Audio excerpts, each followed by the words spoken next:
అందరికీ నమస్కారం అండి. మన వారాహి అమ్మకి నమస్కారం చేసుకుంటూ అమ్మవారి అనుగ్రహంతో అందరూ సంతోషంగా ఉండాలి అని, ఆ తల్లి చల్లని చూపు ఆమె అనుగ్రహం అందరికీ లభించాలి అని తల్లిని మనస్ఫూర్తిగా వేడుకుంటూ ఇవాళ వీడియోనైతే స్టార్ట్ చేస్తున్నాను. ఇక ఈరోజైతే ఒక చక్కటి అమ్మవారికి సంబంధించిన చాలా గొప్ప శక్తివంతమైన పవర్ఫుల్ మంత్రం గురించి ఈరోజు నేను మీతో షేర్ చేయబోతున్నాను. ఈ మంత్రం ఎలా జపించాలి, ఈ మంత్రం జపించిన తర్వాత మనకు ఎలాంటి విశేషమైన ఫలితాలని మనం పొందవచ్చు, ఏ సమయంలో జపించాలి, ఇవన్నీ కూడా ఇవాళ వీడియోలో నేను మీతో క్లియర్గా ఎక్స్ప్లెయిన్ చేస్తాను. వీడియోనైతే ఎక్కడ కూడా స్కిప్ చేయకుండా పూర్తిగా చూడండి. వీడియోలోకి వెళ్ళే ముందుగా అమ్మవారి ఒడిలో ఉన్న వినాయకుడిని ఒక్కసారి తాకి అమ్మకి నమస్కారం చేసుకొని ఈ వీడియో చూడడానికి ట్రై చేయండి. ఇంకా వీడియోలోకి వెళ్ళే ముందుగా అండి, మీరు కనుక మన ఛానల్ని ఫస్ట్ టైం కనుక చూస్తున్నట్లయితే ప్లీజ్ ఛానల్ని సబ్స్క్రైబ్ చేసుకోండి. అలాగే ఈ వీడియో మీకు నచ్చింది అనుకుంటే తప్పకుండా ఒక చిన్న లైక్ చేసి వీడియోకి సపోర్ట్ చేయండి. శ్రీ శ్రీ వారాహి అమ్మవారి జ్యోతిష్యాలయము. అమ్మవారి ఆశీస్సులతో జ్యోతిష్యం చెప్పబడును. గురూజీ సుబ్రహ్మణ్యం రాజు గారు. గురూజీ గారు నెంబర్ 1 వశీకరణ స్పెషలిస్టు. ప్రేమ సమస్యలు, పెళ్లి సమస్యలు, విద్యా ఉద్యోగ సమస్యలు, కోర్టు సమస్యలు, గృహ సమస్యలు, విదేశీ ప్రయాణం ఆలస్యం కావటము, చేతిలో డబ్బు నిలవకపోవటము, భార్యాభర్తల మధ్య సమస్యలు, లవర్స్ మధ్య గొడవలు, ఆస్తి తగాదాలు, జీవితాలపై ఎలాంటి చెడు ప్రయోగాలున్నా, గ్రహ దోషాలున్నా కూడా మీరు ఎంత దూర ప్రాంతం నుంచైనా సరే స్క్రీన్ మీద కనిపిస్తున్న ఈ నెంబర్కి కాల్ చేసి మీకున్న సమస్యలు గురువుగారికి ఒక్కసారి అప్పగించారు అంటే మీకు 2 రోజుల్లో మీకు ఎలాంటి పెద్ద సమస్యనైనా సరే పరిష్కారం చూపిస్తారు. గురూజీని కాంటాక్ట్ చేయాల్సిన ఫోన్ నెంబరు 9665755717. ఈ గురువుగారు చెప్పింది చెప్పినట్లుగా జరుగుతుందండి. మేము చెప్పించుకొని మాకు మంచి నమ్మకం వచ్చిన తర్వాతే మీకు తెలియజేస్తున్నాను.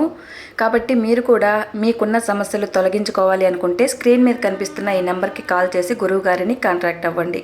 ఇంకా ఈరోజు వీడియోలో మనం చూడబోతున్న ఈ మంత్రం అయితే అమ్మవారికి సంబంధించిన ఒక గొప్ప శక్తివంతమైన మంత్రం అండి.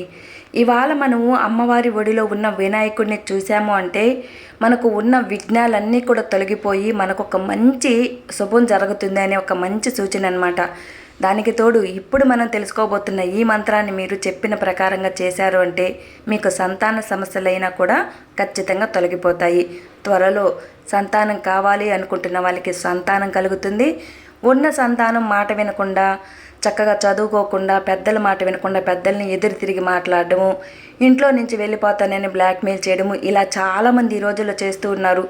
అలాంటి వాళ్ళ మనసు మార్చి అలాంటి వారికి పెద్దల విలువ తెలిపి మంచి మార్గంలో నడిపించే విధంగా ఈ మంత్రం మనకు చక్కగా పనిచేస్తుంది. కాబట్టి ఈ మంత్రాన్ని ఏ సమయంలో జపించాలి అంటే మీరు ఉదయం అయినా సాయంత్రం అయినా శుద్ధబద్ధంగా ఉన్నారు అనుకున్నప్పుడు అమ్మవారికి దీపం పెట్టేసి, మీరు దేని గురించి అయితే అమ్మవారికి చెప్పుకుంటున్నారో, సంతానం కావాలి అనుకుంటున్న వాళ్ళైతే మాకు సంతానం కావాలమ్మా, మాకు ఇన్ని రోజులు కూడా సంతానం లేక బాధపడుతున్నాము అని మీ బాధని చెప్పుకొని సంతానం కోసం అయితే మీరు సంతానం కోసం ప్రార్థించవచ్చు. అలా కాదు, ఎవరికైనా ఉన్న సంతానం మాట వినకుండా, చెప్పిన మాట వినకుండా పెద్దల్ని ఎదురు తిరిగి మాట్లాడడము, ఇట్లా ప్రవర్తించి ఇంట్లో పెద్దవాళ్ళని విసిగిస్తూ బాధ పెడుతూ ఉంటారు కదా, అలాంటి వారు వాళ్ళ బుద్ధి మార్చి చెప్పిన ప్రకారంగా నడుచుకునేటట్లు, వాళ్ళ మంచి మార్గంలో ఉండేటట్లు కావాలనుకుంటే వాళ్ళ బుద్ధి మార్చమని అమ్మవారికి చెప్పుకొని మీరు ఈ మంత్రాన్ని జపించుకోవచ్చు. సంతానం లేక ఇబ్బంది పడుతున్న వాళ్ళకైతే పుట్టబోయే సంతానం మీద అమ్మవారి అనుగ్రహం అనేది కలుగుతుంది. మీకు పుట్టబోయే పిల్లలు కూడా మంచి బుద్ధి, మంచి లక్షణాలతో అమ్మవారి ఆశీర్వాదంతో మీకు మంచి సంతానం కలిగేందుకు ఒక చక్కటి పరిహారం అన్నమాట. అయితే ఈ మంత్రాన్ని ఎప్పుడు జపించుకోవాలి అంటే ఉదయం అయినా సాయంత్రం అయినా మీరు శుద్ధబద్ధంగా ఉన్నారు అనుకున్నప్పుడు మీరు అమ్మవారికి ప్రార్థన చేసుకొని ఈ మంత్రాన్ని 9 సార్లు జపించుకోండి. మీరు కోరుకునేటటువంటి కోరిక ఇంకా తొందరగా తీరాలి, మాకు ఇప్పటికే లేట్ అయిపోయింది, మేము ఎప్పటి నుంచో కూడా ఈ కోరిక అనేది మాకు తీరటం లేదు అనుకున్న వాళ్ళు, అంటే తొందరగా పిల్లలు పుట్టాలని, ఇంకా మీ కోరిక ఏదైనా సరే ఆ కోరిక మీకు తొందరగా తీరాలి అనుకున్న వాళ్ళైతే పంచమి తిథి అంటే పంచమి తిథిని ఉపయోగించుకొని పంచమి తిథి నాడు ఈ మంత్రాన్ని జపించేందుకు చూడండి. తర్వాత కంటిన్యూగా 9 రోజుల పాటు కూడా ఈ మంత్రాన్ని జపించండి. 9 రోజుల పాటు ఈ మంత్రాన్ని కంటిన్యూగా చేయాలంటే మాకు టైం కుదరదు అనుకున్న వాళ్ళైతే పంచమి తిథి రోజు, ముఖ్యంగా పంచమి తిథి రోజు ఆ రోజు ఒక్కరోజు చేసుకున్నా చాలు. లేదనుకున్న వాళ్ళు మీకు ఎప్పుడైతే మీరు శుద్ధబద్ధంగా ఉంటారో ఆ రోజు ఈ మంత్రాన్ని జపించుకోవచ్చు. అయితే ఖచ్చితంగా నాన్ వెజ్ అనేది తినకుండా మాత్రమే ఈ మంత్రాన్ని జపించాలి. ఇప్పుడు ఆ మంత్రం ఏంటి అనేది ఇప్పుడు తెలుసుకుందాం. ఓం ఐం హ్రీం శ్రీం విశుక్ర ప్రాణహరణ వారాహి వీర్యనందిత. ఓం ఐం హ్రీం శ్రీం విశుక్ర ప్రాణహరణ వారాహి వీర్యనందిత. ఈ మంత్రాన్ని 9 సార్లు కంటిన్యూగా జపించాలి.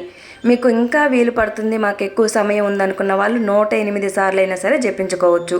ఈ మంత్రాన్ని స్క్రీన్ మీద కూడా స్క్రోల్ చేస్తాను, ఒకసారి చూడండి. కరెక్ట్గా చూసుకొని మీకు వీలు పడినప్పుడు, అంటే నాన్ వెజ్ అది తినకుండా ఉన్నప్పుడు, మీరు శుద్ధబద్ధంగా ఉన్నప్పుడు 9 సార్లు ఈ మంత్రాన్ని జపించుకోండి. సంతానం లేదని బాధపడుతున్న వాళ్ళకి సంతానం కలుగుతుంది. ఉన్న సంతానం చెడు మార్గాలు కలగకుండా, పెద్దల మాట వినకుండా ఎలా అయితే ప్రవర్తిస్తుంటారో వాళ్ళ ప్రవర్తన అనేది సక్రమమైన మార్గంలో అమ్మవారు నడిపించి వాళ్ళకి బుద్ధి ప్రసాదిస్తుంది. అంతటి గొప్ప శక్తివంతమైన ఒక మంచి మంత్రం అండి.